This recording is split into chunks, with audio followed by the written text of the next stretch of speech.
너무 쉬는 시간에 또 어떤 한 분을 만났는데 제 이 메시지가 귀에 쏙쏙 들어온대서 제가 너무 크게 기분이 좋았습니다.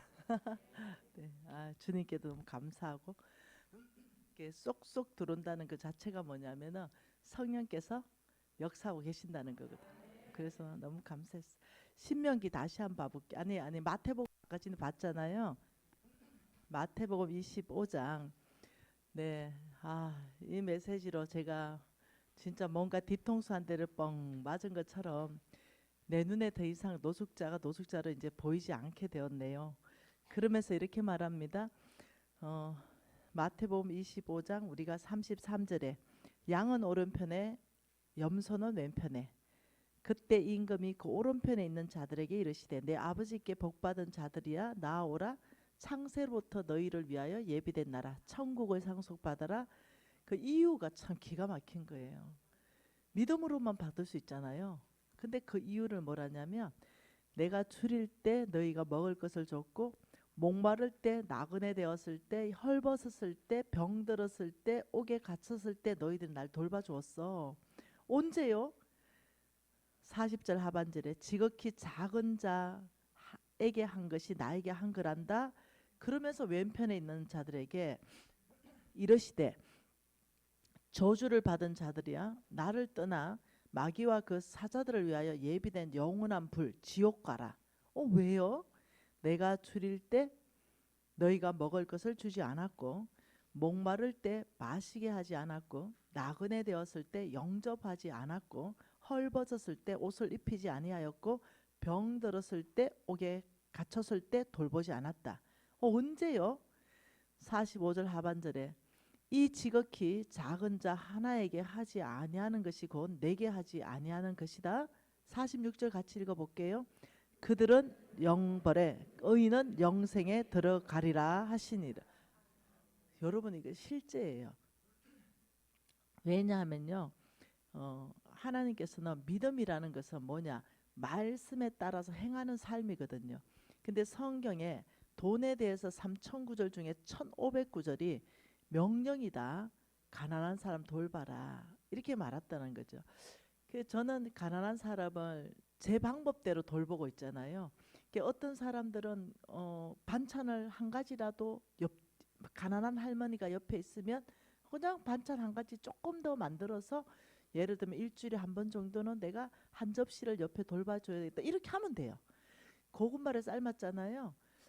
그러면 2개 정도는 내가 저 할머니 집에 갖다 줘야 되겠다. 이러면 되는 거예요. 수박을 한 통 샀어요. 그럼 4분의 1통 정도는 내가 조금 덜 먹고 저 할머니 돌보는 사람 없는데 저 할머니 줘야 되겠다. 아니면 늘 길거리에 보면 박스 줍는 할머니가 늘 어느 시간에는 넣는데 수박 2쪼가리 싸서 내가 갖다 줘야 되겠다. 너무 쉽죠. 예, 이렇게 하면 되는 거예요. 그러면서 하나님께서는 이 가난한 자에 대해서 축복을 너무 많이 말씀하셨잖아요. 다시 한번 봐볼게요. 가난한 자 축복은 재앙의 날에 건져줄게. 이 세상에 복받게 할게. 병 너 고쳐줄게. 우리 중에 가난한 자 없어진다. 꾸어 주는 삶. 통치를 하는 삶. 너는 하는 모든 일, 네 손이 닿는 모든 일에 복 준다. 그 명령을 받아라. 그래서 우리는요. 안 하면 안 되는 거예요, 그냥. 예수를 믿는다 이러면 개인이든 가정이든 기업이든 교회이든 가난하다 이러면 따지지도 묻지도 말고 내가 할 수 있는 영역에서 하면 돼요. 옆에 만일 너무 가난한 사람이 있다 싶으면 주위에 보고요. 그냥 우유 한 병이라 사서 드세요 하면 되는 거예요. 내가 주머니에 돈이 있어요. 그럼 다음 5,000원이라 주면서 내 빵 사드세요 이러면 되는 거예요. 내가 할 수 있는 영역에서 그냥 하면 되는 거거든요. 가난한 자를 예수 믿는 사람이 이렇게 섬기면요 아무도 안 굶어요. 그러면서 중요한 말씀을 신명기 15장에 이렇게 말했잖아요. 네가 거주하는 어느 성읍에서든지 여러분 알죠? 네가 거주하는 어느 성읍에서든지 이렇기 때문에 기준점을 줬습니다. 자 여기입니다. 여기가 교회예요. 그러면 이 교회가 거주하는 집이 거주하는 회사가 거주하는 반경이 있을 거 아니에요. 이 반경 네 이 전체 반경을 잡았을 때 한 5K, 한 5K, 한 5km 정도 하면은 큰 한 성읍이 된다. 그래서 가난한 자를 도와줄 때는 성경적 기반은 다 못 받습니다. 아직도. 네. 이 가난한 자 도와줄 때는 이렇게 말했습니다. 네. 놀랍도록 교회 안에 가난한 자를 먼저 도와줘라. 항상 교회 안에 가난한 자 먼저 도와주고, 교회 주변 먼저 도와주고, 대전시 먼저 도와주고, 여기 대전이기 때문에, 그리고 북한 먼저 도와주고, 세계 5km입니다. 그러니까 항상 하나님의, 자, 우리 집안 전체에 가난한 자가 있잖아요. 그러면 성경 이렇게 말합니다. 집안에 가난한 자 먼저 도와주라. 그래서 이렇게 말했죠. 집안 안에 참 가부가 있다면 그 집안에서 그 가부를 섬겨라. 이렇게 말했어요. 그리고 집안 바뀝니다. 그래서 항상 섬길 때는 우리 안에서부터, 우리 교회에서부터, 믿는 자부터 믿지 않는 자로서, 이렇게 해서 성경적 전체 통틀어서 보면은, 네, 교회가 있거나 우리 집이 있거나 우리 가정이 있거나 우리 기업이 있는 그 반경 5km 먼저 돕는 것이, 그것이 성경적이에요. 그래서 NCM에는 OK 운동 본부를 설치했어요. 5K. 그래서 OK 운동 이러니까 도대체 이게 뭡니까? 이렇게 말해요. 이게 바로 5K, 5km 반경 안에 가난한 자를 돕자. 이 OK 운동은 5km 반경 안에 예수의 4대 사역을 하는 운동이에요. 다시 말하면 우리 교회가 있는 반경 5km 안에 우리 교회를 통해서 복음을 듣지 못한 사람은 없게 하자. 첫째, 복음 전파. 우리 예수의 4대 사역은요, 핵심이 뭐냐면은요, 복음입니다. 예, 복음을 위해서 뭐하냐? 구제 사역합니다. 먹입니다. 예, 그냥 구제 자체는요, 불교인도 합니다. 예, 무슬림도 해요. 근데 우리는 목표는 그 자체가 목표가 아니라 복음을 위해서요. 네, 그래서 우리 예수님을 위해서 하는 겁니다. 그 사람 안에 예수의 사랑이 들어가기 위해서 하는 거예요. 그리고 우리는 고쳤습니다. 예수님은 고쳐서 어려 사역이 있고요. 예수님은 가르치셨어요. 그래서 학교 사역이 있어요. 이게, 네, 예수의 4대 사역이에요. 그래서 OK 사역은 뭐냐? 예수의 4대 사역을 하자. 우리 교회에 꼭 나와지 않아도 되잖아요. 그런데 반경 5km 안에 그냥 가까운 교회에 가라고 하면 돼요. 당신 집이 있는 곳에서 가장 가까운 교회에서 제일 좋은 교회를 찾아가라. 그 교회 못 찾으면 우리가 찾아줄게. 이렇게 하면 돼요. 그러면요, 10명이 그렇게 하면, 10명을 전도하면 한 명은요 반드시 우리 교회에 나옵니다. 그게 10분의 1 원칙입니다. 제가 전도왕이거든요. 우리 교회 전도왕. 반드시 10명을 전도하면 한 명은 놀랍게도 하나님 우리 교회로 보내주셔요. 그래서 이 5K는 그런 겁니다. 그래서 이 5K를 저희들이 한국 안에도 펼치잖아요. 이번에 보니까 대충 오늘 보니까 이만큼 하고 있습니다. 이게 881군데서 저희들이, 예, 같은 빨간색을 입어요. 빨간색 조끼, 예, 5K. 그다음 교회와 네트워크하기 때문에 앞에 교회 이름 적어주고 옆에 우리 NCM의 마크 들어가고, 이렇게 해서 빨간 조끼를 입고 이 전국에서 이렇게 펼치고 있는데요. 교회하고 네트워크에서 하고 있는데, 이 일이 어떤 일이 발생했냐면요, 이런 일이 발생했어요. 어떤 사람이, 우리 19기 졸업한 사람은 알 거예요, 그죠? 19기 왕의 제정학교에 어떤 자매가 빨간 속 입은 옷을 입은 사람을 사진을 찍었어요. 지나가다가. 우리 자매는 19기 졸업했죠. 이거 알죠? 이 사건 한번 내가 얘기할게요. 이 자매가 이렇게 했어요. 저는 34년 동안 불교의 마음을 두고 예수 전도하는 이들만 봐도 인상을 찌푸리고 살던 자매였다. 잠실역 사진 찍던 전날에 다들 바쁜 시간에 웬 빨간 조끼를 입은 사람들이 우르륵 모여서 다들 가기도 끄려하는 노숙자분들을 따뜻이 손을 잡아주고 도시락을 전해주는 모습을 봤다. 무슨 단체인가 보니 지서스 로브스 요가 적혀 있었다. 그래서 나는 그때 저는 기독교인들은 예수 믿으라고 사람들을 불편하게 전도하며 정작 세상에선 영향력을 하나도 안 펼친다는 생각을 했었다. 이게 참 슬픈 이야기입니다. 그런데 이 사진을 찍어서 보냈더니 그 언니가 NCM과 함께 사역하는 언니였어요. 그래서 그 언니 전도로 2021년에 세례를 받게 됩니다. 34년 불교 신자가 세례를 받아요. 그 빨간 조끼 하나 때문에요. 그리고 이 친구가 저도 이제 그 빨간 조끼를 입게 되었어요. 이렇게 된 거예요. 여러분 우리는 그냥 빨간 조끼를 입고 전국에서 그냥 대전역에 가면 늘 이 사역을 하고 있습니다. 네. 자, 대전역에 있죠. 부산역에 있죠. 뭐 광주역에 있죠. 그 곳곳에 있죠. 이러다 보니까 사람들이 여기서 보고 저기서 보면서 이제는 뭐 하는 단체야? 이러니까 예수 믿는 사람들이 착한 일을 해. 이렇게요. 빨간 조끼를 입고. 얘가 누군지 압니까? 우리 조카예요. 우리 큰언니 딸인데요. 얘가 어떻게 했냐면은 우리 할머니가 이 노숙자를 집에 데리고 오고 이러니까 얘가 너무 신경질 났었어요. 냄새 난다고. 그래서 얘가 은행에 다녔는데요. 집에 오면 노숙자가 왔다 가니까 할머니는 자꾸 뭘 뿌렸냐면 이게 향수를 뿌린 거예요. 그 오면 노숙자 냄새와 향수가 뒤섞여 있는 거예요. 그래서 이 친구가 뭐라고 했냐면 나는 절대로 절대로 절대로 할머니처럼 안 살 거야. 이렇게 한 거예요. 그런데 이러고 있어요. 네, 우리 집안의 DNA지요. 네, 그래서 가족방에 올라온 거예요. 저 어르신들 주위 사람들이 정신 나갔다 하는데 누군가 먼저 말을 걸고 따뜻하게 도와주기를 바랬던 것 같아요. 이러면서 올라왔어요. 어떤 친구는 또 이래요. 오늘 울산에서 오케이 조끼 입으신 분 봤어요. 그러니까 이제는 한국 안에서요. 오케이가 이게 거의 덮고 있어요. 지금 이게 5대양 6대주 전체 안에서도 이 일이 일어나요. 아시아권에도 다 일어났고요. 예, 유럽권에도 다 일어났고요. 5대양 6대주 전체 안에서 NCMN의 이 오케이 운동이 다 일어나가지고 선교지를 덮고 있어요. 그래서 얼마나 감사한지 모르겠어요. 여러분 우리는 이제 2019년에 이제 20년, 21년은 코로나 때문에 금지돼서 못했잖아요. 2019년에 우리가 5천 명이 모여서 서울시청에서 이렇게 걸었습니다. 그때 참 놀라운 일이었죠. 네, 예배했습니다. 제일 앞에는 네, 육사 밴드부가 와가지고 제일 앞에 길을 열었죠. 네, 이렇게 우리가 5천 명이 걸었습니다. 이렇게 왜요? 왜 그랬을까요? 네, 우리가 걷게 된 것은 사랑이 우리를 함께 걷게 합니다. 네, 사랑은 나눔이고 나눔은 동행입니다. 네, 변화. 함께 걷는 동행은 세상을 변화시킵니다. 함께 걷는 당신은 기적의 주인공입니다. 이 메시지를 던지기 위해서 걸었거든요.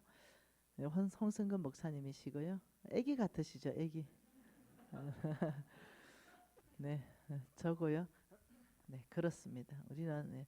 오늘 또 사랑 나는 버스가요. 저기 섬에 봉사로 갔고 그저께는 좀 어려운 아이들 다 모아가지고 또 수영 또 다 가서 또 해줬고요. 벽지도 해주고 이렇게 합니다. 러시아에서 이건 마요케이 했던 겁니다. 이게 러시아고요. 네, 무슨 회의하고 있어요. 네, 여기가 네, 러시아죠. 네, 여기가 캄보디아입니다. 네, 마요케이 하고 있어요. 다 일본도 있고 뭐 다 하고 있습니다. 네, 이게 지금 마요케이 이제 코로나 때문에 5천 명 못 모이고 5대양 6대주 전체에서 걸었어요. 다 떨어져서 걸었거든요. 네, 여기는 뉴질랜드에서 와갖고 여기는 아프리카. 네, 아프리카에서 마요케 하고 있고 우리 간사들이 네, 이렇게 또 하고 있고요. 5대양 6대주에서 했죠. 네, 그리고 복음 통일을 위해서 저희들이 네, 250km를 열흘간 걸었습니다. 저는 완주했습니다. 죽을 뻔했습니다. 네, 이렇게. 네, 250 이 발이 이렇게 됐어요. 네, 제가 네, 네, 완주했습니다. 네, 이렇게 마요케 아이들 너무 이쁘죠. 네, 너무 이쁘죠. 이 안에는 뭐가 있냐면요, 생필품이 깍 들어가 있습니다. 이렇게 함께 걸어요 마요케가 생필품이 있어가지고 이 안에 이제 장 볼 수 있는 모든 게 들어가 있어요. 그래서 어려운 이웃들에게 다 나눠줬어요. 그리고 여기에 참가하는데 비용이 5만 원 있었거든요. 근데 5만 원을 내고 그 5만 원은 몽땅 그때 아이들 한 20명 수술해서 살렸습니다. 그리고 우리가 돈 어떻게 썼는지 공개 다 했고요. 그리고 이제 선물로 이 가방을 줬어요. 이거 국산품을 하는데 이게 보냉 보온 가방이에요. 이것만 해도 5만 원 되는 거. 이거는 이제 참가자들 다 선물 줬어요. 그렇게 하면서 예. 이분들이 다 보살 언니들이에요. 보살 이모들. 네. 그래서 내가 보살 이모들하고 다 걷고 있는 거예요, 지금. 예, 보살 이모들 다 보살 이모들. 여기는 네, 이렇게 걷고 있는 거예요. 예, 제주도에서 제가 걷다가 폼 한번 잡아봤고요. 이렇게 걷는데 올해 10월 3일 날 우리가 전국 네트워크 교회와 함께 걷습니다. 예, 서울에서 걸어서 5km를 걸어서 전쟁 기념관까지 걷습니다. 그래서 거기에서부터 우리는 메시지를 던져. 뭉치면 빨간색 옷 입고 뭉치면요 다들 궁금해해요. 이것들이 왜 뭉쳤지? 이래요. 그때 우리는 예수생입니다. 예수가 당신을 사랑합니다. 우리 사랑이 우리를 걷게 합니다 해서 예수 그리스도의 존귀하신 이름을 높일 거예요. 제가 알기로는 20년 어리잖아요. 네. 두선 목사님 같이 해야죠. 여러분 교회가 다 오면요 참가율 100%입니다. 이게 중요해요. 5만 명 있는 교회에서 500명 오는 것보다 여러분 교회가 다 참석하면 몇 퍼센트가 참석했나 통계를 낼 때 여러분 교회 유업 교회는 100% 이거 엄청 중요해요. 네, 20명 이상 참석하면요 깃발 줍니다. 딱 들고 유업 교회 대전이 딱 들고 걸을 수 있습니다. 대사관들 초청했기 때문에 대사관들도 아마 많이 올 거예요. 우리는 정치인들은 싫다 했습니다. 와가 이미지 세탁하지 마라 이렇게 했습니다. 영상 하나 한번 봐볼까요? 올해 마이오케 영상입니다.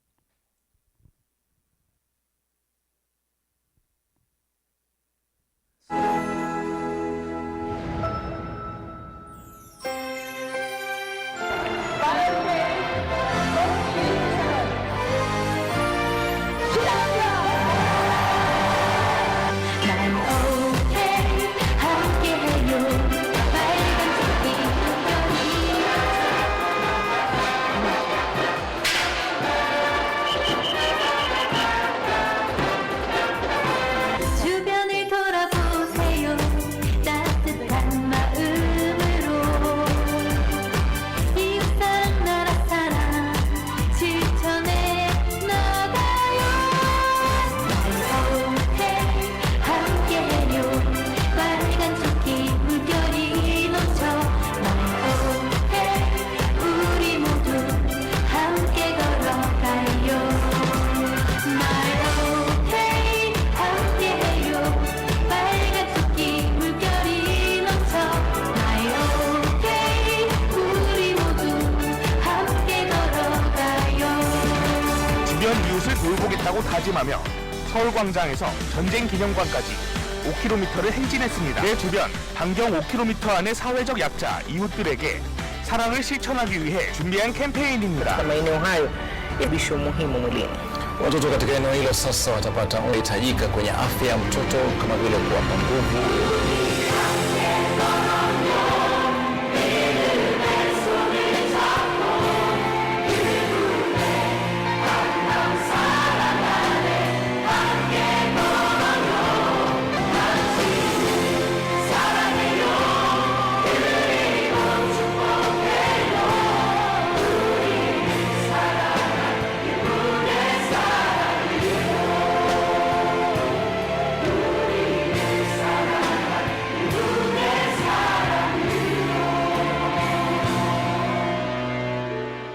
우리를 사랑한 그분의 사랑.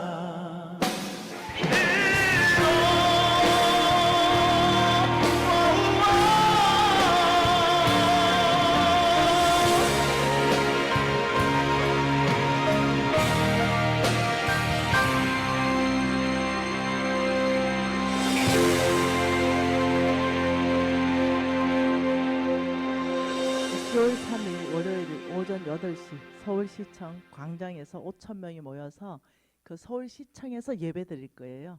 거기서 예배 드리고 출발해서 이제 거기 평화의 광장에 도착하면 거기에서는 이제 행사를 합니다. 그렇게 해서 다 끝나는 시간이 아마 1시 정도 되면 다 끝날 수 있어요. 그래서 미리 접수를 해야 되잖아요. 그래서 NCMN 홈페이지 아마 들어가면 접수하는 창이 있는지 모르겠어요. 그래서 교회별로는 단체 접수를 지금 받고 있습니다. 그래서 네. 어리 한번 또 내가 지켜줬으니까 기대 한번 해봐. 그 옆에 목사님 어때요? 네. 네.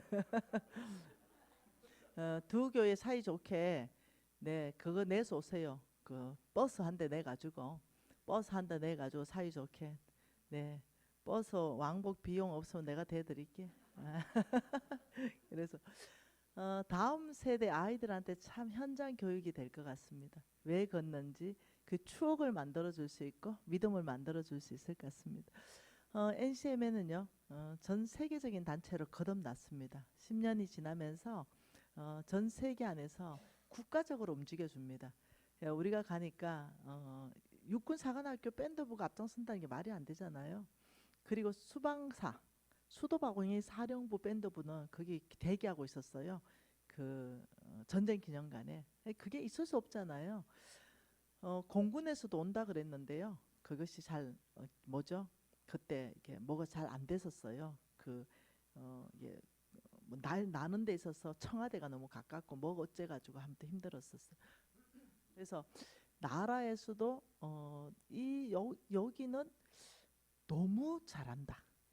이렇게 해서 그 서울시청 광장을 다 쓸 수 있도록도 허락 나고 이런 일들이 있었습니다. 매년 10월 3일은 이제 이 일을 아마 하게 되지 않겠는가 이래 생각합니다. 예, 뭉치는 거, 파워블록을 형성하는 건 네, 이게 기독교의 힘이 되기 시작합니다. 그래서 중요합니다. 이 데모하는 것도 중요한데요. 예, 그거는 사실 성경 깊이 안에 들여다보면 좋은 방법이 아니에요.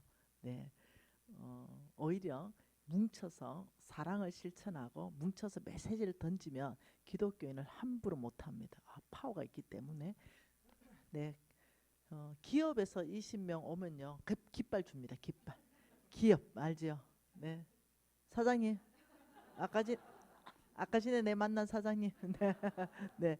그러면 그 기업 깃발이 딱 있습니다. 그러면 네, 딱 이렇게 고린도후서 말씀 계속 한번 보고 싶은데요. 고린도후서 네, 우리가 9장 말씀 봤잖아, 그죠? 자, 9장 말씀은 아주 놀라운 말씀이에요. 자, 이렇습니다. 헌금 농사 이것을 반복적으로 말했어요. 자, 10절 한번 보고 싶습니다. 10절 뭐라 그래요?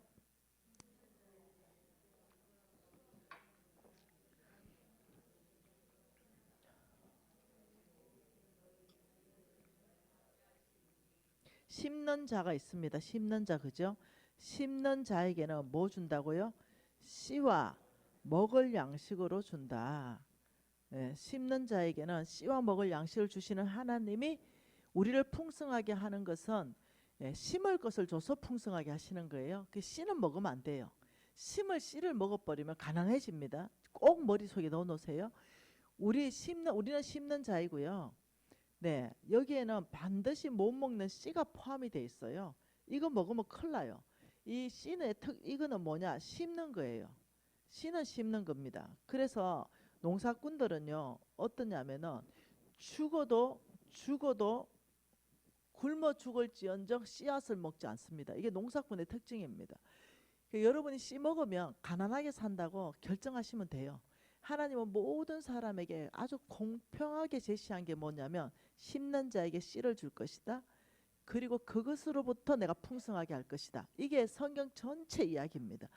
그런데 그 심는 거를 털어넣어 버리면은 당장은 배부릅니다. 옥수수 하나 당장 먹어버리면 배부르잖아요. 자, 옥수수 하나 들고 가다가요, 아이고 배고파라, 내가 먹어버리면 끝나요. 자, 그런데 땅에 심으면은 1000개 걷어요. 근데 가다가 가난한 사람한테 줘버렸는데 그 사람이 먹어버리면 그 사람 배에 들어갔는데 끝난 게 아니라 하늘은행에 저축했다. 내가 너한테 빌렸다. 나는 너에게 갚아줄 때 이렇게 갚아주겠다. 다 받습니다. 그러니 가난한 사람 뱃속에 들어간 거는 없어진 게 아니라 심겨졌다. 하늘은행에 입금됐다. 내 뱃속에 들어간 건 없어졌다. 땅에 심으면 1000개로 온다.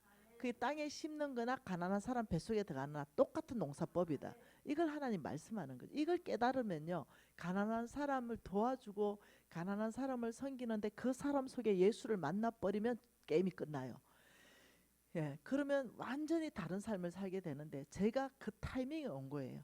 그리고는 눈이 열어졌죠. 아, 이 축복을, 이 가난한 사람이 나에게 하늘은행 통장이었구나. 이 가난한 사람이 좋은 땅이었구나. 내가 저 사람 좋은 땅, 저 사람에게 농사 짓는 건데 내가 이걸 몰랐구나. 이걸 깨닫는 순간 저의 재정은 급속하게 바뀌어갔습니다. 왜냐하면 실천했으니까. 좋은 땅에 있다는 것은 좋은 마음으로 말씀을 듣고 지켜서 결실하는 자다 했잖아요. 그래, 인내로 결실한다 그랬어요. 땅에 심으면 시간 걸리잖아요. 네, 싹이 올라올 때까지 시간 걸리잖아요. 그러니 하나님 음성 듣고 순종했다면 기다리면 됩니다. 반드시 싹이 납니다. 그 인내 시간 안에 내가 성장해야 돼요. 네. 그러면서 하나님은 저와 여러분에게도 동일한 방법으로 김미지 너에게도 씨를 주고 네, 다른 사람에게도 씨를 준다. 그 동일하게 그 사람도 심는다면 너와 같은 축복 받을 것이고, 김미진 너도 앞으로 심지 않는다면 너도 끝나. 너도 심기 때문에 내가 너를 축복하는 거야. 하나님이 축복하는 모든 방법은 심을 씨를 줘서 축복한다. 이건 머릿속에 넣어놔야 돼요. 그리고는 하나님이 이렇게 말합니다. 그렇다면 못 먹는 씨, 이거는 뭐, 자, 300만 원을 벌었어요. 그러면 지출이 300이 아니라는 거잖아요. 300을 벌었다면 뭐 플러스 먹을 양식인 거예요. 이거는 뭐가 플러스 돼야 되는 거죠. 네, 300만 원은 네, 다른 거죠. 지출 300만 원이 아닌 거예요. 300은 뭐 더하기 먹을 양식. 이게 C인 거예요. C를 더하고 먹을 양식으로 해야 되는 거죠. 근데 300을 300으로 다 지출해 보거나 혹은 이렇게 지출해 버리는 거죠. 지출을 더 400 해버린 거. 수입보다 지출이 많은 구조로 산다면, 그렇게 사업한다면 반드시 망할 거예요. 반드시 망합니다. 이해하셔야 됩니다. 반드시 수입이 많은 구조로 네, 어떻게 하든 구조 조정 들어가야 됩니다. 그래서 씨다 이 씨, 예, 못 먹는 거 하나님이 심어라 했는 그게 심는 자에게 포함되어 있다는 거죠. 그 월급에도 포함되어 있고 사업했는데 사업의 수익에도 포함되어 있어요. 하나님이 농사 짓잖아요. 그럼 농사 짓는 거에 쌀 100가마리 수확했다면 그 다 못 먹어요. 그 중에 심을 씨가 있다는 거예요. 그리고 먹을 양식이 있다는 거예요. 우리의 모든 수입에는 씨가 있고 먹을 양식이 있다. 이렇게 말하는 거예요. 그 씨에 해당하는 게 도대체 뭔가, 이것을 좀 보고 싶은 거예요. 자, 하나님 말씀 한번 봐보십시다. 씨에 해당하는 바로 그것 좀 봅시다. 레위기 27장입니다. C에 해당하는 거요. 레위기 27장 네. 30절 한 절 말씀입니다. 같이 한번 읽어볼까요? 레위기 27장 30절 먼저 못 먹는 거 C에 해당하는 거 찾아볼게요. 그리고 그 땅의 10분의 1 곧 그 땅의 곡식이나 나무 열매는 그 10분의 1은 여호와의 것이니 여호와의 성물이다. 그 처음부터 10분의 1은 누구 거라 그래요? 이거는 하나님의 것이고 이것은 거룩한 물건으로 구분됐다. 이거는 못 먹는 거잖아, 그죠? 10분의 1은 C예요. 이거는 못 먹는다. 성경에서 못 먹는다 하는 거 찾아보면 그게 다 C예요. 예, 그러니 이 10분의 1을 왜 하나님이 이렇게 했을까 보면 민수기 18장 보면은 조금 더 이해됩니다. 민수기 18장이에요. 민수기 18장 21절 네, 이렇게 말해요. 내가 이스라엘의 11조를 레위 자손의 기업으로 주어서 다 그들이 하는 일, 곧 해막에서 하는 일을 갚는다. 자 11조는 자 지금 이렇게 말했어요. 첫 번째 10%다. 이거는 성물이고 이것은 하나님의 것이다. 이것을 누구한테 주냐면 레위인에게 줘가지고 사용 용도는 뭐냐면은 해막에서 하는 일을 다 갚는다. 이 말은 오늘날로 말하면 성전에서, 그러니까 11조를 가지고 성전에 필요한 모든 것을 다 써야 된다. 이 얘기거든요. 사용 용도입니다. 이 10%의 사용 용도는 오직 성전이다. 예, 해막이다. 예. 그리고 24절에 이스라엘 자손이 여호와께 거제로 드리는 11조를 레위 자손에게 기업으로 주었으므로 내가 그들에게 대하여 말하기를 이스라엘 자손 중에는 기업이 없을 것이다. 그러니 땅이 없는 거죠. 레위 자손은 땅 없으니까 돈 버는 일에 종사하면 안 돼요. 그래서 레위 자손은 어느 일에 종사하라고 했냐면 성경이 이렇게 말했습니다. 오늘 못 봤죠? 고린도전서 9장도 그렇고 신명기 말씀도 그렇고 쭉 다 찾아보면 뭐라고 말하냐면 너는 성전에서 나는 것을 먹게 될 것이다. 이렇게 말해요. 그래서 우리 목사님은 이 안에서 지금 나는 것들을 먹는 거예요. 근데 특별하게 교육 영역에 종사하는 분들은 그게 허락되더라고요. 그게 복음 전파의 통로이기 때문에. 그러니 이 레위 자손 돈 벌려고 하는 게 아니에요.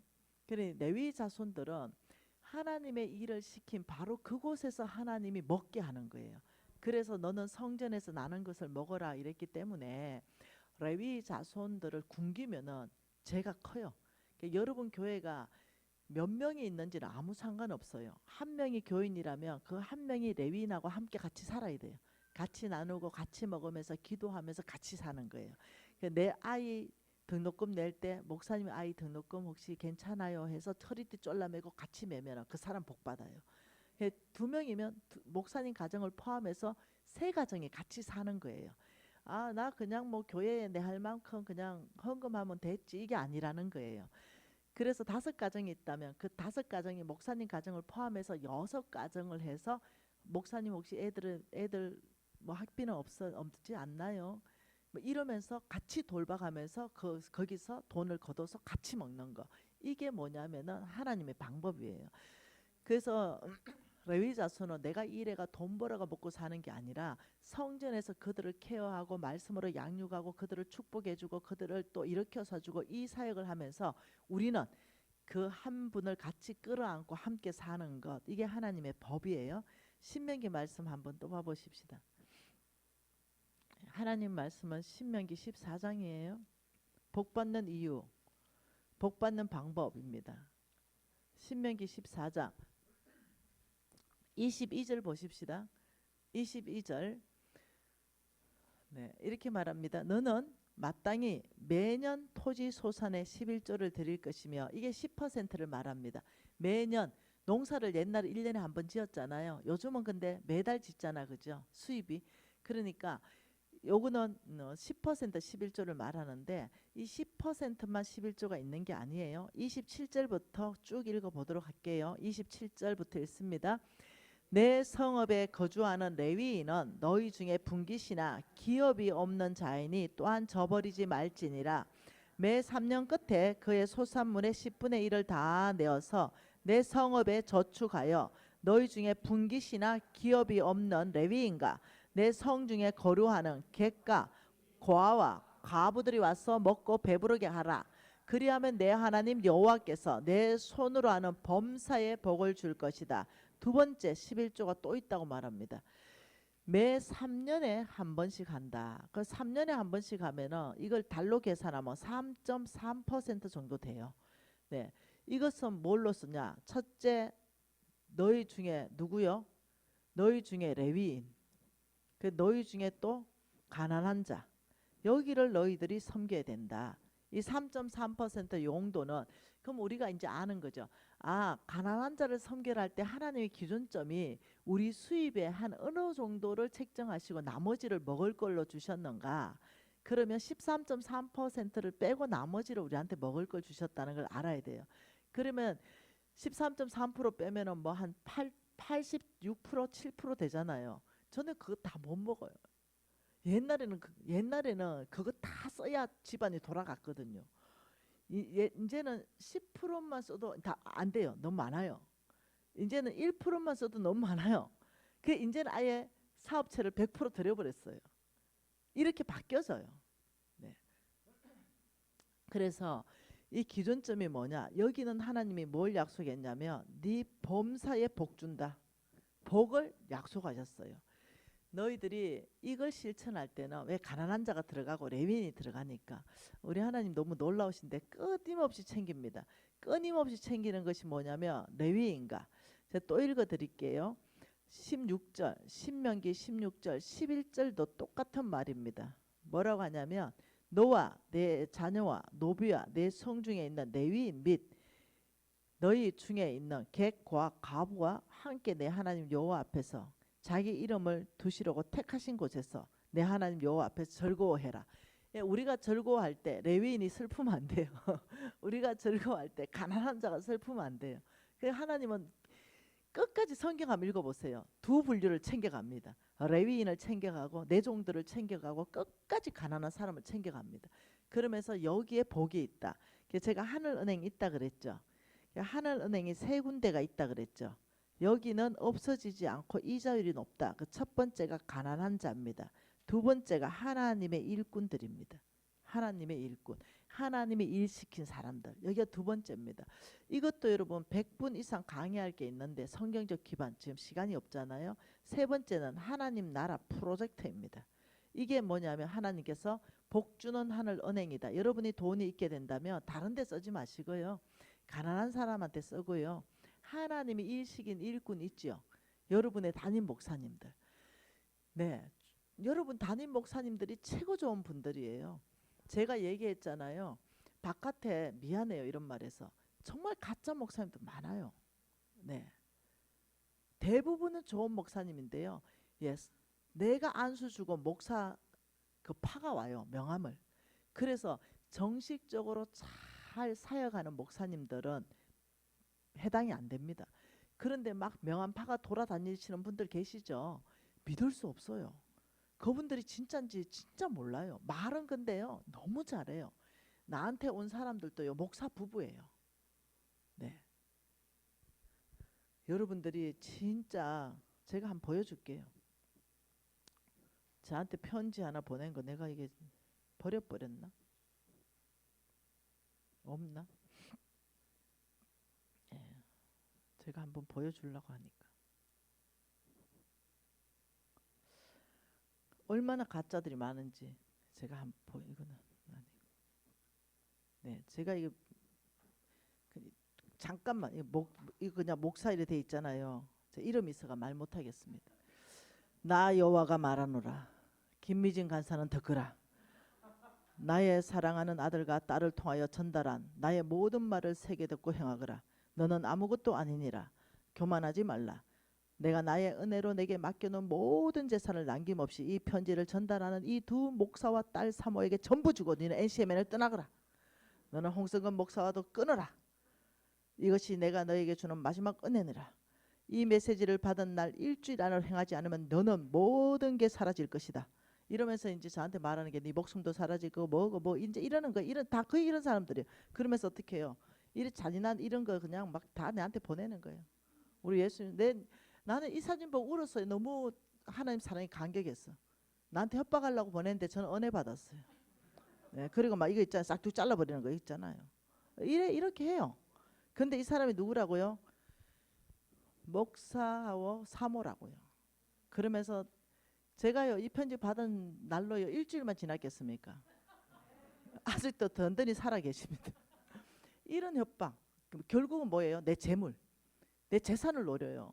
네 재산 몽땅을 네, 이 목사에게 다 주고 넌 떠나라 이렇게 하는 거예요. 한둘이 아니에요. 한둘이 아니에요. 이런 사람이 여기만 있는 게 아니에요. 그래서 내가 말하는 거예요. 실질적으로 목사다 사모다 하는 사람 중에 가짜 짝퉁들이 너무 많으니 제발 교회 중심으로 신앙생활 해라. 정말 교회 중심으로 해라. 그게 여러분이 신앙이 성장하고 그것이 여러분들이 정말로 안전한 거예요. 정말 누가 뭐 성경 공부한다 가지 마세요. NCMN 빼고. 아니 우리는 공개적으로 하니까. 우리 공개적으로 모집하니까 은밀하게 안 하니까 완전 공개적으로 하잖아요. 이상한 데는 은밀한 데 하잖아요.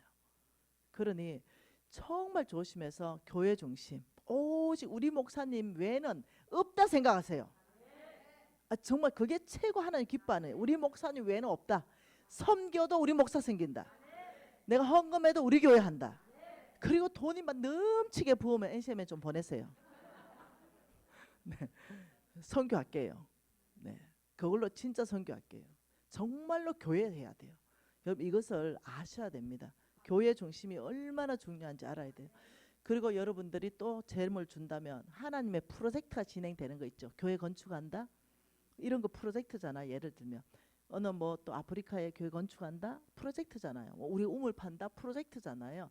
어떤 돈이 들어가는 프로젝트잖아요. 근데 우리 교회에서 하니까 이거 진짜인 줄 알잖아요. 예, 여러분 다른 사람이 진짜인지 어떻게 압니까?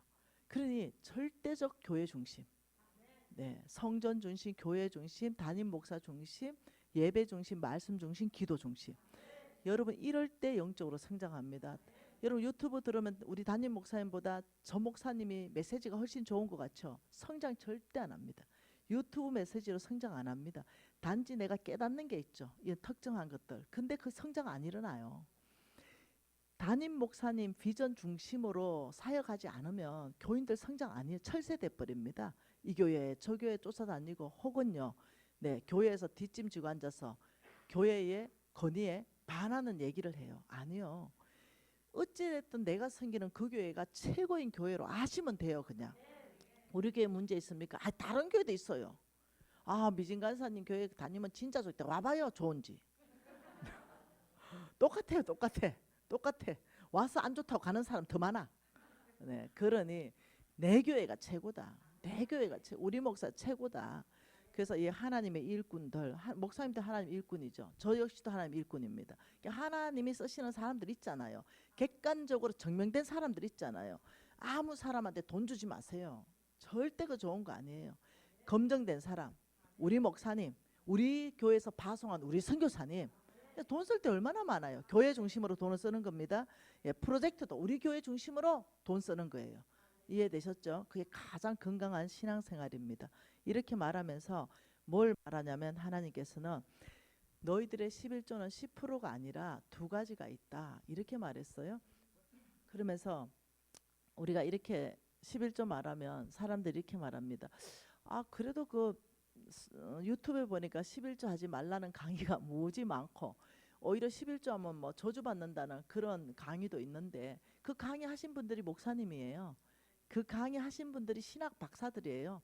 근데 이제 쭉 강의를 풀어가는 걸 내가 한번 들어보고 내가 웃었어요. 네. 아, 어둠의 세력들은 저 목사님들도 유혹을 하는구나. 참 저 신학 박사까지 넘어가는구나. 그래서 바리새인들은 다 신학 박사들 아닙니까? 그래서 너희들 해치라는 무덤이다. 독사의 자식들아. 이렇게 말할 정도로. 그러니 여러분 믿음으로 산다는 것은요. 이 믿음으로 산다는 것은 절대로 자동적이지 않습니다. 뭐라고요? 믿음으로 산다는 것은 절대로 자동적이지 않습니다. 첫째, 네, 내가 영적 권위가 크다고. 영적 권위가 크다. 목사님들이죠. 네, 뭐 신학 박사들이겠죠. 선교사들이겠죠. 저처럼 장로겠죠. 예, 다른 사람보다 건사겠죠. 영적 권위가 크다고 해서 자동적으로 이 타이틀이 나의 믿음을 보장해 주지 않습니다. 영적 권위가 크다고 해서 내 믿음이 보장되지 않는다. 믿음으로 사는 거. 두 번째, 네, 예를 들어서 내가 말씀을 무지하게 많이 안다. 말씀에 대해서 무척 많이 안다. 이것이 자동적으로 나를 믿음의 사람으로 절대로 인정해 주지 않는다. 여러분 말씀 많이 아는데 믿음 없는 사람들이 바리새인이라니까요. 네, 믿음 없는 목사님들 많이 만나봤어요. 믿음 없는 장로들 더 많이 봤습니다. 믿음 없는 근사들 아유 그냥 깔렸어요. 이게 아니라는 거예요. 말씀 많이 한다고 되는 게 아니에요. 신앙의 연수가 크다. 나 10년 됐다. 나 20년 됐다. 나 50년 됐고 나 못해 신앙이야. 오죽하면 못된 신앙이랄까요. 신앙의 연수가 10년, 20년, 5대, 6대라고 해서 자동적이지 않다는 거예요. 믿음으로 사는 건 절대로 자동적이지 않다. 그래서 목사도 정신 차리고 예를 들면 선교사도 정신 차리고 신학 교수도 정신 차리고 신학 박사도 정신 차리고 장로들도 정신 차려야 되는 거예요. 믿음으로 사는 것은 내가 사는 거예요. 말씀대로 믿음으로 순종하는 삶을 사는 거예요. 오늘 순종하고 내일 실수할 수 있습니다. 그 사람이 누구냐면 엘리야입니다. 850대 1로 이기고 네, 그 계집 하나가 얘기했습니다. 누구지? 이사벨. 네 내 눈에 걸리면 죽는다 이랬어요. 850대 1로 하늘에서 불이 내렸는데 이사벨 말 하나 듣고 36개 주랑당 나버렸어요. 믿음 다 사라져가지고. 그래가지고 하나님 질문했습니다. 네 왜 여기 있노? 네. 다 사라졌고 내 혼자 남았습니다. 이렇게 말하는 거예요. 두려우면 두렵다 이러면 정직하면 되는데 그래 아니다. 무릎 꿇지 않는 7천 명을 내가 남겼다. 네 보따리 싸라. 네 후계자 내가 정했다. 엘리사다. 이래 된 거예요. 그 사건 있고 보따리 싼 거예요. 여러분 이렇다는 거예요. 믿음으로 사는 것은 오늘 내가 믿음으로 살기를 결정하고 주님 앞에 두려울 때 두렵습니다. 실수했을 때 나처럼 실수했습니다. 확실하게 말해보고 돌아서는 거예요. 그래서 믿음으로 실수할 수는 있지만 선택 잘해라. 마지막 선택 기가 막히게 해야 된다라고 얘기하는 거예요. 그래서 목사님들 나 목사이기 때문에 나 믿음 있어 이렇게 말하면 큰일 나요. 아니라고요. 네. 그러니 목사 있는 진짜 믿음 있는 목사 되어보겠다 결단해야 되고요. 나 진짜 믿음으로 사는 장로 근사 돼야 되겠다 결단해야 되는 거죠. 그래서 매 순간 내가 말하는 거 내가 선택하는 거 이거 믿음인가 아니면 세상적인가 유혹인가 탐심인가 탐욕인가 세상의 것인가 어둠의 것인가 부정직한 것인가 아니면 하늘에 속한 것인가 정직한 것인가 이거 딱 구분하면 됩니다. 그럼 어떻게 해요? 난 믿음의 사람 됩니다. 자, 이거 구분하는 거 제가 시간 있으면 또 가르쳐 줄게요. 자, 그래서 네, 우리는 10% 3.3% 이러면은 뭐라고 말하냐면 모세율법은 없어졌는데 무슨 지금 신약 은혜의 시대에 신학의 시대에 이걸 하냐 이렇게 말해요. 무슨 이 은혜의 시대에 11조를 하냐 이렇게 말하는데 다들 보면 이 모세율법이 없어졌다는데 안 없어졌어요. 우리 예수님이 오신 것은 모세율법을 완성시키러 오셨거든요. 신약시대에 이 신약시대라고 11조 없어진 게 아니에요. 우리 예수님이 자 히브리서 말씀 보면은 모세율법이 있기 전에 모세율법이 생기기 전에 430년 전에 이때 11조가 나옵니다. 히브리서입니다. 히브리서 7장입니다. 4절입니다. 이 사람이 얼마나 높은가를 생각해 보라. 조상 아브라함도 노량물 중에 10분의 1을 그에게 주었느니라. 7장 9절입니다. 또한 10분의 1을 받은 레위도 아브라함으로 말미암아 10분의 1을 바쳤다고 할 수 있다. 출발점이 누구예요? 모세가 아니라 모세 율법이 있기 전 아브라함이 11조의 출발점이에요. 하나님 아브라함을 부르시고 우리를 아브라함 11조 했고요. 이삭도 했고 야곱도 했고 우리도 하고 있는 거예요. 그게 모세 율법하고 아무 상관없는 게 11조예요. 네. 그리고 예수님이 직접 설교했습니다. 11조는 해야 된다. 이렇게 몇 군데 있는데 쉬운 게 마태복음 23장 23절입니다. 쉽게 외울 수 있죠. 마태복음 23장 23절 한번 읽어보죠. 화 있을진적 외시가는 서기관과 바리새인들이여 너희가 박하와 해안가 근처에 11조는 들이되 율법에 더 중한 바 정의와 공율과 믿음은 버렸도다. 그러나 뭐요? 이것도 행하고 이것이 뭐예요? 11조죠. 이것도 행하고 저것도 버리지 마라. 저거는 뭐예요? 네, 믿음과 정의와 공율을 말하는 거예요. 우리 예수님의 설교가 뭐라고 했냐면 너희들은 11조도 드려야 되고 믿음과 정의와 공율로도 행해야 된다. 이러면서 바리새인을 책망한 겁니다. 바리새인들이 어떠냐 조그만 곡식에 좁쌀까지도 11조를 떼면서 믿음으로 안 사니까 너가 그거 잘한다. 그것도 하고 믿음으로도 살아야 된다. 지금 이 얘기거든요. 그러니까 우리 예수님마저도 11조를 해야 된다라고 얘기했는데 이들이 왜 이렇게 없애려고 이를 안다를 쓰냐면은 느헤미야 말씀을 보면 이해가 돼요. 느헤미야 13장 말씀 보면 압니다. 느헤미야 13장입니다. 느헤미야 13장 10절에 이렇게 말해요. 내가 또 알아본적 레위 사람들이 바들목을 주지 않았다. 레위 사람들이 바들목이 뭡니까? 이게 11조예요. 예, 레위 사람들이 바들목. 레위 사람들이 바들목 11조를 주지 아니하였으므로 그 직무하는 레위 사람과 노래하는 자 예배자들이 각각 자기 밭으로 가버렸다. 예, 돈 벌러 간 거죠. 예, 우리 찬양하는 목사님은 택시 운전하러 가고, 네, 우리 도성 목사님은 물건 팔러 가고 이랬다는 거예요. 네, 왜 안 주니까 굶어 죽게 생겼으니까. 그러니 이제 느헤미야가 난리가 난 거예요.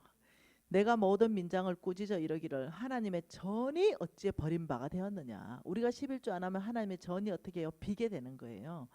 그래서 레위 사람들을 다시 불러오고 제자리에 세우고 온 유다와 곡식이 11조를 가져온 거예요. 그래서 다시 성전을 재건하는 운동이 일어난 거예요. 그러니까 이런 거예요. 적들은, 어둠의 세력들은 끊임없이 교회의 11조를 없애려고 합니다. 교회의 11조만 없애면 뭐가 되냐면 교회가 문 닫게 되고, 교회의 11조만 없앨 수 있으면 우리가 심어야 되잖아요. 근데 우리가 안 심잖아요. 농사 안 짓잖아요. 그 우리가 가난하게 돼요. 우리가 11조를 먹으면 우리가 가난하고 교회가 가난하고, 우리가 11조를 심으면 내가 풍성해지고 교회가 풍성해지니까 적들은 끊임없이 우리가 영향력, 여러분 돈이 있으면 영향력이 있거든요. 하나님 나라를 세우는데 끊임없이 그의 교인들을 그 씨를 먹게 만들어요. 그래서 별 볼 일 없이 살 수 있도록, 영향력 없는 삶을 살도록 씨를 자꾸 먹게 만들어요. 그러면서 어떠냐면은 이걸 심는다, 하나님께서 축복하는 방법이다, 이래 생각하면은 11조 할 때마다 막 소망이 충만해지더라고요. 저는 막 11조 할 때가 소망이 제일 충만해지거든요.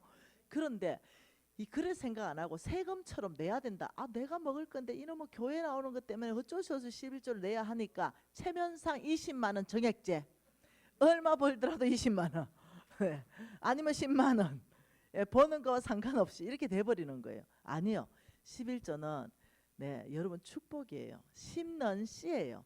그래서 이것을 장부 정리하세요. 11조 먹었을 때와 온전한 11조 했을 때 장부 정리해 보면 재물이 바뀌어 버립니다. 그래서 그것을 우리가 11조 온전하게 회복하는 운동을 NCM이 앞장서고 있는데요. 이거 주인 바꾸기 운동이에요. 그래서 11조의 축복은 이렇습니다. 말라기 말씀 한번 가보죠. 여러분 3.3%는요 교회에 내도 되고 안 내도 됩니다. 11조는 어디에 냅니까? 여러분 출석교회에다가 내죠. 그러나 3.3%는 여러분이 예를 들면 기업이라면 3.3% 다른 통장을 만들 수 있습니다. 그게 모아놨다가 어떻게 해요? 가난한 사람들한테 줄 수 있죠. 여러분 같으면 어떤 봉투에다가 3.3%를 모을 수 있습니다. 그래 한 이 2달 3달 모으니 한 2-30만 원 됐다라고 쳐봐요. 아, 우리 목사님 양복 한 벌 해드리고 싶다. 그러면 그 돈 가지고 해드리면 돼요. 아, 우리 사모님 사장품 한 세트 사주겠다. 그 돈가 사드리면 돼요. 그래서 그 돈을 여러분이 예를 들면 그냥 3점 또 그래서 제가 요즘 이렇게 말합니다. 11조 봉투를 10% 이래가 11조 봉투 만들고 또 다른 11조 3.3% 이래가 또 만들면 좋겠어요. 그래서 그 3.3% 들어오는 거 가지고 교회가 구제사역 하고요. 목사님이 쓰실 수 있도록, 예를 들면 목사님이 저 선교 여행도 갈 수 있도록 교회가 좀 목사님 개인적으로 그 돈과 마음껏 쓸 수 있도록 좀 서포트 해주면 좋겠어요. 그래서 여러분 봉투를 2개를 만들면 좋겠어요. 여러분 동의하신다면 여러분 교회가 그걸 시행하면 그게 온전한 사실 봉투거든요. 그래서 아니면은 체크를 하게, 봉투는 한 개인데 10% 20만 원, 3.3% 6만 6천 원 이렇게 해서 체크해서 넣을 수 있도록 뭐 이렇게 해서 성경적으로 해서 우리 교인들로 하여금 하나님의 씨를 먹지 않게끔 이끌어가는 것도 사실 목사님의 역할이거든요. 근데 목사님들 배짱이 없어. 이 2개 만들면 교인들이 나가버릴 것 같아. 그러니 못하는 거예요. 그냥 그리 배짱 없나 내가. 우리 교회는 11조 13.3% 안 하면 내 눈에서 불이 나와봅니다. 내 눈에서 불이 나와가지고 이러면 복 안 받고 싶나? 하나님 축복 안 받고 싶나? 와 11조 안 하노? 이래가 내가 덜 볶아가 교회 나가요. 그래서 제가 재정부 장로기 때문에 저는 알거든요. 이 사람이 어려운 거 알아요. 이 사람 복 받는 길이 뭔지 아는데 11조 안 하니까 내가 진짜 사랑함으로 니 그 씨를 먹으니 그 떡으로 산다 내가. 니 그거 심으면 괜찮을 건데 야 허리띠 쫄라 먹어 심어봐라 내가. 내 사랑하니까. 우리 교회 들어온 이상 내가 재정부 장로인데 얘 성공시키는 게 또 내 목표 아니겠어요. 그런데 또 삐져가 나간다. 그래 내가 나눠버리지 뭐. 삐져. 여러분 왜 그러냐면 내가 이 말씀을 너무 견고하게 알기 때문이에요. 말라기 3장에서 이렇게 말합니다. 7절에서 만군의 여호와가 이르노라 너희 조상들의 날로부터 너희가 나의 규례를 떠나 지키지 아니하였도다. 그런즉 내게로 돌아오라. 그리하면 나도 너희에게 돌아가리라 하였더니 너희가 이르기를 우리가 어떻게 하여야 돌아갑니까? 떠났다는 거예요. 야 너가 떠났어. 너희들이 먼저 나에게 돌아와야 내가 너에게 돌아갈 거야. 이게 순서입니다. 하나님 먼저 안 돌아옵니다. 우리가 회개하고 돌이켜 와야 그 다음에 하나님의 은혜가 풀어지고 하나님이 나에게로 와요. 이게 늘 순서거든요. 그러니까 이 사람들이 예배당에 나왔어요. 지금 저와 여러분처럼 이래 왔는데 떠났다 이런 거예요. 그런 이 사람들이 예배당을 떠났을 것 같으면 아 내가 교회로 돌아오면 된다 이러는데 교회에 예배드리고 봉사하고 다 하고 있는데 떠났다 하니까 우리가 어떻게 떠났어요? 이렇게 말하는 거예요. 그게 뭐냐면 아까 전에 읽었던 느헤미야 말씀 안에서 11조 안 해버린 거예요. 교회는 존속하는데 교회가 무너지고 있는데 그 너희가 떠났어. 너희 마음이 떠났잖아. 너희 육 껍데기만 있잖아. 그러면서 하나님이 8절에 사람이 어찌 하나님의 것을 도둑질하느냐. 너희는 나의 것을 도둑질하고도 말하기를 우리가 어떻게 주의 것을 도둑질하였나이까 하는도다. 이는 곧 11조와 봉헌물이다. 여러분 이 봉헌물이요 또 다른 11조를 말해요. 11조와 건의가 똑같은 거. 이거는 또 다른 11조밖에 없습니다. 이거는 처음부터 하나님의 것 절대 못 먹는 거. 이거는 11조밖에 없어요. 다른 거는 내 신앙에 따라 감사에 따라서 드리는 거예요. 근데 이거는 명령이에요. 이건 처음부터 하나님 거였기 때문에 내 신앙하고 관계없어요. 이건 그냥 하나님의 거예요. 그래서 너희 온 나라가 나의 것을 도둑질하였으므로 너희가 저주를 받았다. 이때 이 저주가 뭐냐면 기근 드는 거. 늘 가난하게 사는 저주가 너희들한테 있는 이유가 심을 씨를 줘서 풍성하게 하려고 했는데 심을 씨를 다 먹어버리니까 너희들이 가난 속에 있을 수밖에 없다. 나는 공평하신 하나님이다. 전 세계에 공평하신 하나님이다. 여러분이 하나님께서 예수 안 믿는데도요. 왜 있잖아 좋은 일을 엄청 많이 하는 사람들 그 복 받는 거 봤습니까? 예, 복 받습니다. 왜 그래? 가난한 사람 엄청 섬기잖아요. 그 사람 복 받는다니까요. 영혼 구원은 못 받아요.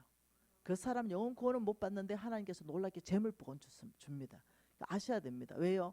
그 사람을 통해서라도 하나님 가난한 사람 먹입니다.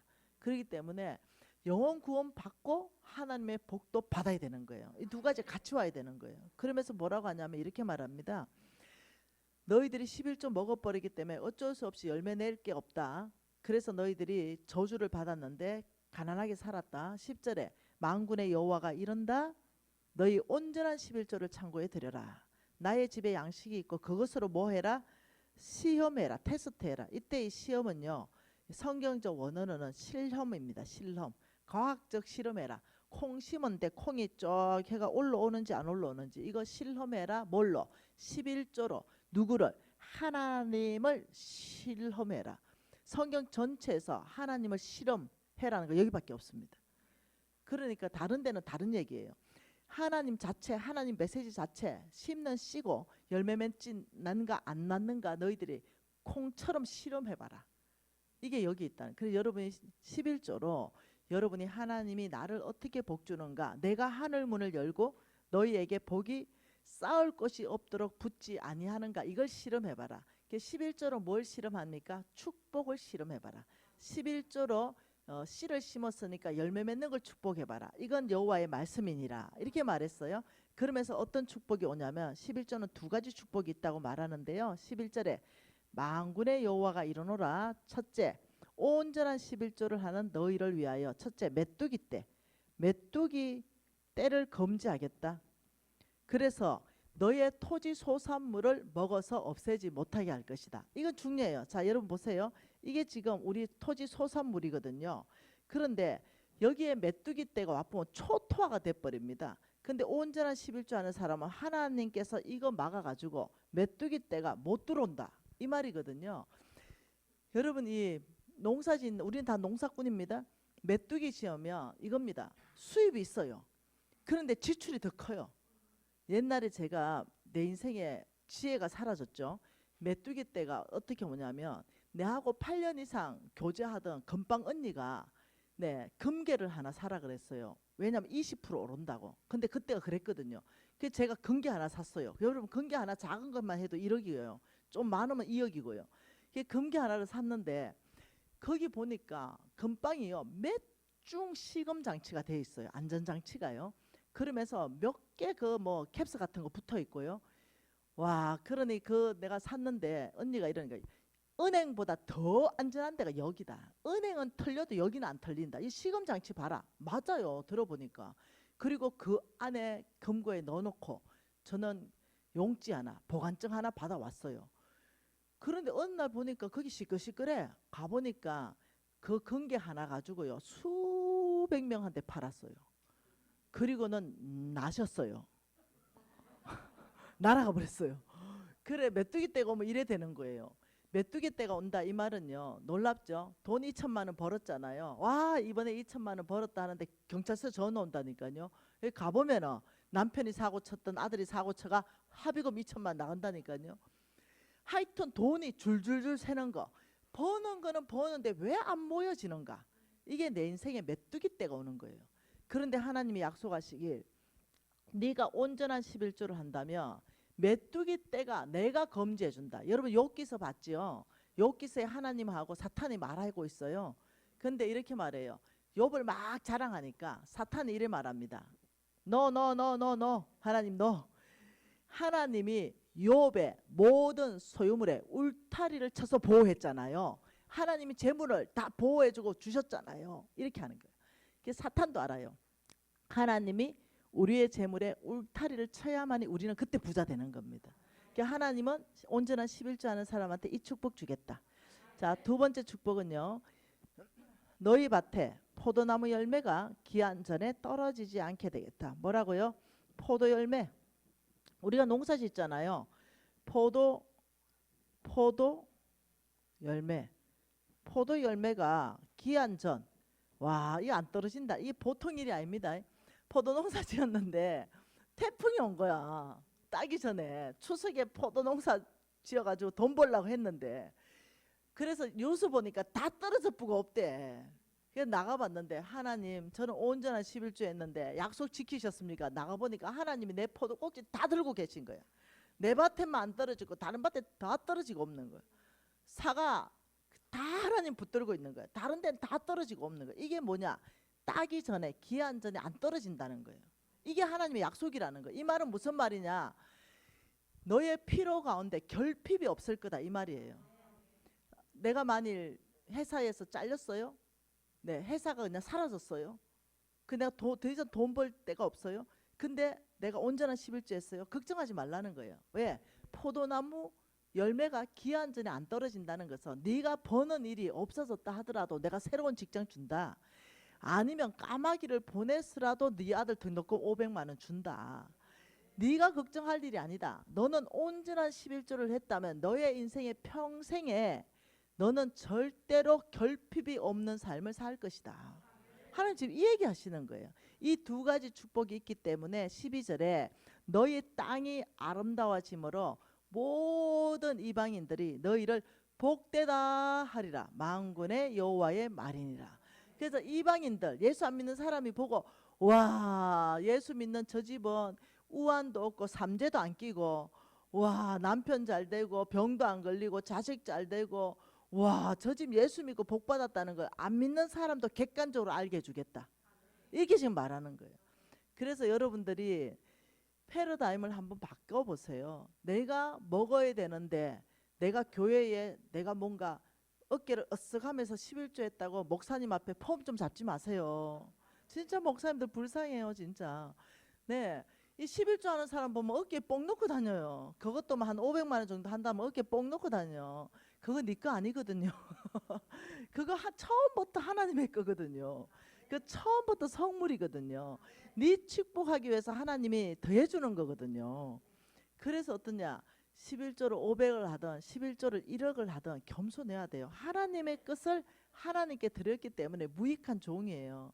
또 11조 1억하고 또 어깨에 뻥 내가지고 목사님 한 판 뜰까요? 또 이러지 말고 아 진짜 실제 그런다니까요. 정말 그러면 복 못 받아요. 그래서 오히려 무익한 종입니다. 아버지가 이렇게 할 수 있는 거 주셨습니다. 아버지 제가 정직하게 11조 계산해서 드리겠습니다. 자 1억 매출이 올랐으면 매출의 10% 하면 망합니다. 이거 아닙니다. 예, 지출 5천만 원 빼고 모든 지출 다 뺍니다. 빚 갚는 건 안 들어가요. 임대료, 세금, 월급 같은 거 다 빼고 순수 이익의 10%. 아셨죠? 그렇게 딱 계산해가 온전히 여러분 하시고는 하나님을 테스트하세요. 장부 정리해가지고. 그리고 그 11조를 온전히 하는 날부터 성경에서는 그때부터 내가 너를 복주겠다는 말이 또 있어요. 그러면 여러분이 이제 적어놔 보세요. 돈이 새는 게 막아지고 누구 돈 빌려줬는데 떼이는 일이 없어요. 그게 다 적어보면 나중에는 결국 돈이 차곡차곡 쌓여요. 메뚜기 때 금지되죠. 쌓이면은 여러분이 놀랍죠. 어느 사이 모르게 넉넉해져 있어요. 결핍이 없어졌어요. 카드 돌려막기가 어느 사이에 끝나 있어요. 어머, 어느 사이에 11조 했더니 마이너스 카드가 갚아지네. 이런 일이 있다는 거예요. 그래서 11조는 하나님의 지혜입니다. 저와 여러분을 공평하게 축복하는 하나님의 지혜.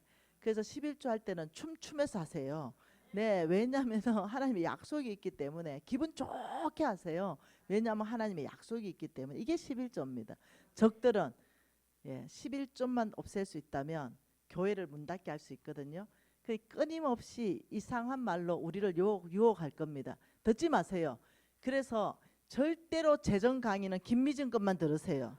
아, 진짜라니까요. 이상한 강의 있다니까요. 이상한 사람이 디모데후서 2장 2절 말씀을 가지고 배가시키는 것을 돈으로 적용해 가지고요. 네트워크 사업해라, 다단계해라 이렇게 풀어가는 사람도 있더라니까요. 절대로 진짜 재정 강의는 김미진 것만 들으세요. 네, 할렐루야. 여러분, 저는 이 11조 강의할 때가 너무 에너지가 나오고 너무 기뻐요. 왜냐? 이걸로 내가 돌파했거든요. 여러분, 우리가 하나님 앞에 혹시 11조 떼먹은 게 있다면 지금 뭐 회개하고 돌이키십시다. 아버지 몰라서 그랬어요. 아버지 지금 이 순간부터 절대로 온전하게 모든 것에 10분의 1, 3.3% 구분해서 하나님의 종들을 섬기고 가난한 사람 섬기고 그의 교회에게 정확하게 드리겠습니다. 아버지 지난 모든 것 용서해 주십시오. 지금부터 잘 살겠습니다. 여러분 통성으로 기도하십시다. 회개 기도부터 먼저 하시고 아버지 신고 거두는 농사법의 원칙으로 살겠습니다. 통성으로 기도하시겠습니다. 하나님 아버지 감사